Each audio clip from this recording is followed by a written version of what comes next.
अस्सलामुअलैकुम। I hope everyone will be fine. मैंने सोचा यार क्यों ना, काफ़ी टाइम से मतलब व्लॉग आ ही नहीं रहा था, बन ही नहीं पा रहा था। ऑफिस से घर, स्केड्यूल बहुत टफ हो गया हुआ था। तो मैंने सोचा क्यों ना यार आप लोगों को अपनी रूटीन दिखाई जाए जो बहुत ज़्यादा बिजी हो गई हुई है। फिर मुझे समझ नहीं आती थी यार, ना तो कोई रेसिपी आजकल बना रही हूँ, मतलब यूनिफॉर्म से कोट कोट से घर, यही सब कुछ चल रहा था।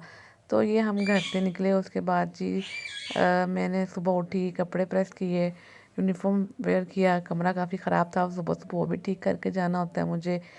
कभी कभी मेरा दिल चाहता है यार मोबाइल स्टैंड पे लगा के ना, तो मतलब सारी रूटीन रिकॉर्ड करके बाद में वॉइस ओवर कर दिया करूँ, बस इतना इसका इतना भी समटाइम टाइम नहीं होता ना।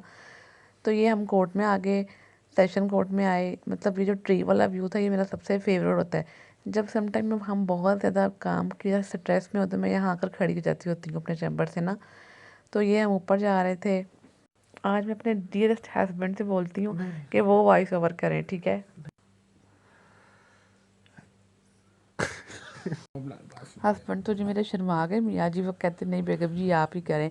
तो ये हम सेशन कोर्ट में आए। एक मेरे क्लाइंट थे, उनका चालान आया हुआ था। मतलब चालान ये है कि जब आप एफआईआर होती है, लोग ज़मानतें करवा लेते हैं, ज़मानत करवाने के बाद जी जो लोग चालान ट्रायल फेस नहीं करते ना, तो फिर आपने अक्सर सुना होगा यार उसको सिग्नल पे पकड़ लिया गया, उसको वहाँ पकड़ लिया गया। इसीलिए पकड़ते हैं कि वो इश्तिहारी प्रोस्पेंडर हो जाते हैं, और इश्तिहारी होने के बाद जी दोबारा फिर आते हैं। तो कोशिश किया करें जब आपकी ज़मानत हो जाती है ना, वहाँ 2 पैसे और लगाकर ट्रायल फेस कर कर उसका सारा क्लियर करके बरी हो जाया करें।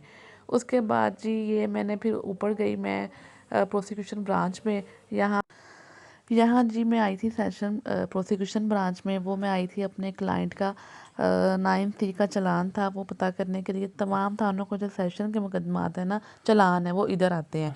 तो यहाँ भी चक्कर आना लगाना पड़ता है, देखना पड़ता है हमारा चालान मुरतब हुआ है कि नहीं हुआ। उसके बाद जी मैं हम और एहसान जो थे ना, वो हम डिस्ट्रिक्ट कोर्ट चले गए। और डिस्ट्रिक्ट कोर्ट में जो काम, तो यहाँ पे जो डिस्ट्रिक्ट कोर्ट था ना, उसमें हमने चालान पता करना था। चालान 406 का था, 406। अब मैं आपको ना 406 थोड़ा ब्रीफ कर देती हूँ। ये 406 ये होता है कि अगर आपने अपने किसी जानने वाले को या किसी पर्सन को ना कोई चीज़ अमानत दी है। अब वो जो चीज़ होती है ना, वो अमाउंट भी रहती है, गोल्ड भी हो सकता है, कोई भी हो जाती है, ठीक है। अगर वो क्या कहते हैं अमानत आपने रखवाई है, बाद में वो चीज़ उसमें से ख़यानत कर लेता है या आपको वापस नहीं देता, तो उसमें जो एफआईआर होगा ना, पर्चा होगा, वो 406 का होगा।